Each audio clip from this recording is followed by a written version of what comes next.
Hey guys, welcome to Series World. Today I'm going to explain a mystery thriller series called Triptych from 2023.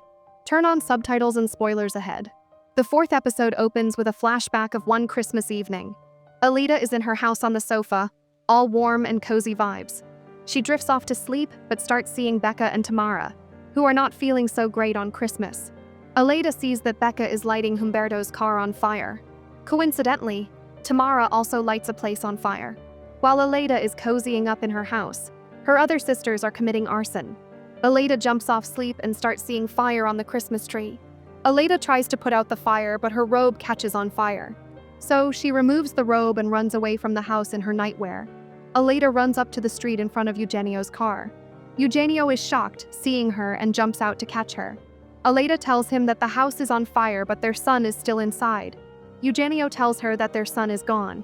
The scene cuts to Aleida in a therapy session with Julia. She tells Julia about seeing herself living other lives in her dreams. At present, Julia is telling all of this to Becca. She thought Aleida had multiple personality disorder. Becca understands her point and tells her that they have another sister named Tamara. Aleida told her about the sisters, but she thought she had multiple personality disorder. Becca tells her Aleida knew about them and even called Tamara the third sister on the day of the incident. Meanwhile, Tamara and Eugenio are leaving the club, but Eugenio has to give the manager a good amount of fee to spend time with Tamara outside. While they're leaving, the man from before is looking at them intently. Back to Becca, she tells Julia that Aleida knew about them even though she didn't tell Julia. But she intended to tell everything to Tamara that day, and that's why she called Tamara on the day of the incident. Back to Tamara and Eugenio. They have arrived at Eugenio's house. From now on, this is also Tamara's house. The scene changes to Becca, and she's coming out of Julia's house. Humberto is seen waiting for her outside. Becca asks him why he is there when he should be with his family. Humberto explains that he's worried for her, especially after what he learned about Eugenio. They then go to Becca's place to discuss. Humberto tells her that Eugenio and Aleida's parents founded the Humanis Vita Foundation together. Aleida and Eugenio met when they were in medical school. Their fathers were partners from 1985 to 2005, until Aleida's father passed away that year. Becca finds it weird because her father also died that year. She asks Humberto how Aleida's father died, but he tells her not to think too much about it. Back to Eugenio. He's instructing Tamara on what to do. She has to pretend to be Aleida in the office, sign the documents that Eugenio approves, and sometimes in the future, they'll get divorced. The scene changes back to Humberto. He continues telling Becca the Eugenio family history. Eugenio's dad made him the vice president in finance and appointed Aleida as the director. But the interesting fact is when he was nearing death, he appointed Aleida as the group president, but not his son. Meanwhile, Tamara is demanding $1 million from Eugenio for the job, $500,000 for her signatures, and $500,000 to keep her mouth shut. At first, Eugenio is confused by her demands, but tells her that she won't get any money until the job is done. Tamara then threatens him and says that she doesn't care what he does with her sister's company, and she just wants her money. Humberto is seen again explaining how it was interesting that even after being made the president, she left the company and started her own. She got great success in her new company, so much so that Eugenio also started working for her there. The scene changes to Becca telling all of this to Julia. Becca doesn't understand what was really happening in Aleida's life, but neither does Julia. She tells Becca about Aleida's hallucinations later in her life. One night she hallucinated that her house was on fire. That's when she and Eugenio decided to get her institutionalized. But Becca thinks it's suspicious that he got her out on her birthday even after knowing her situation. The scene cuts to Becca telling this to Humberto. She thinks that Eugenio worked with the psychologist to take over the company while staging Aleida's illness. Humberto raises questions about this theory because Eugenio didn't know that Aleida would cause this mess after getting out of the institution. Maybe that's why he made sure that she didn't survive. But Becca doesn't buy his theory. She doesn't understand why he would plan her murder, then hide her death from everyone. Humberto explains that a lot of things can happen when so much money is on the line. Becca thinks Eugenio is the one who hired the guy with the bike to spy on Tamara and her. Becca can't accept this. She starts sobbing because not only did they rob Aleida's money, they also robbed their happiness. The three sisters were supposed to be together. That won't happen anymore because they killed Aleida.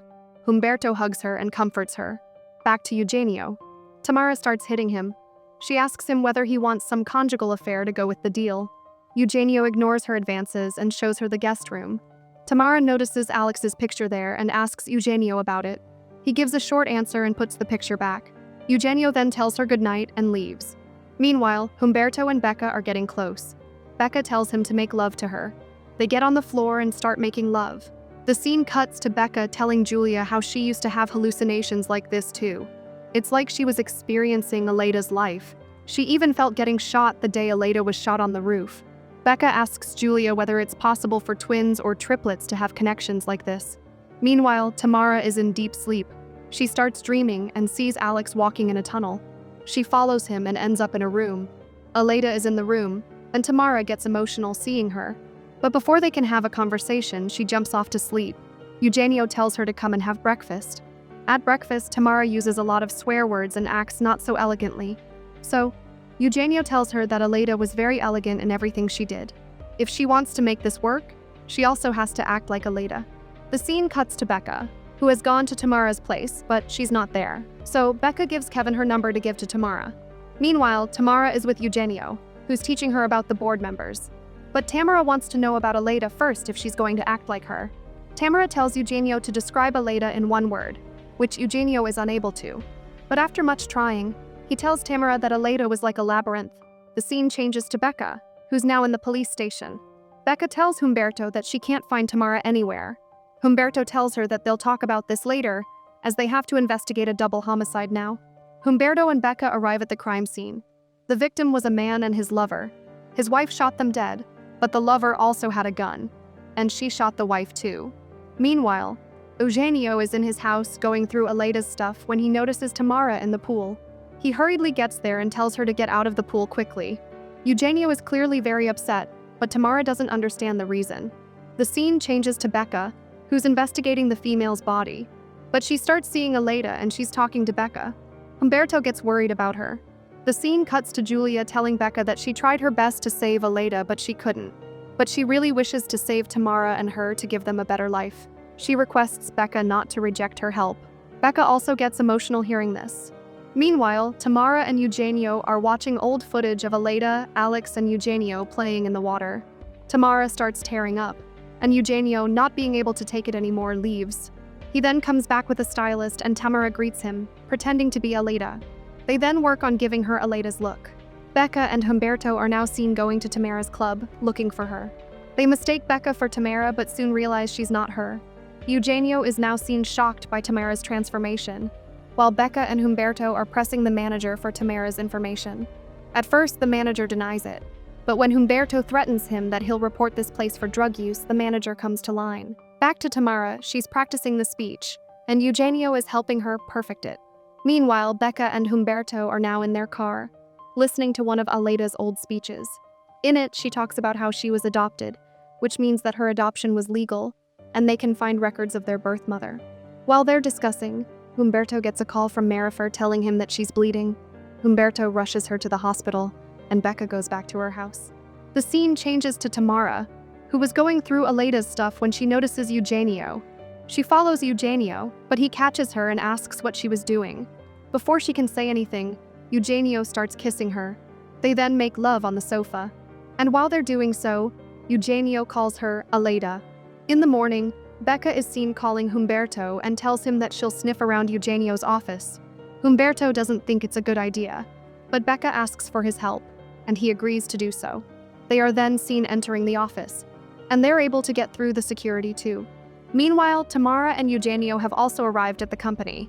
Becca is also seen inside the office elevator. She sneaked in, posing as a cleaner. Back to Tamara, she's meeting a man named Rogelio, about whom Eugenio warned. He's two-faced and not reliable. Tamara is good at pretending to be Aleida, so she doesn't raise Rogelio's suspicion. While she's heading to the board meeting, Becca is placing a microphone under the table of the meeting room. While Tamara is talking with the other board members, she notices Becca on the other side of the room. Becca is also shocked to see her there. That's how the 4th episode ends. To watch more explanations of these kinds of series, click on the videos on your screen. And don't forget to let me know how you feel about today's video in the comments down below. And at last, thanks for watching.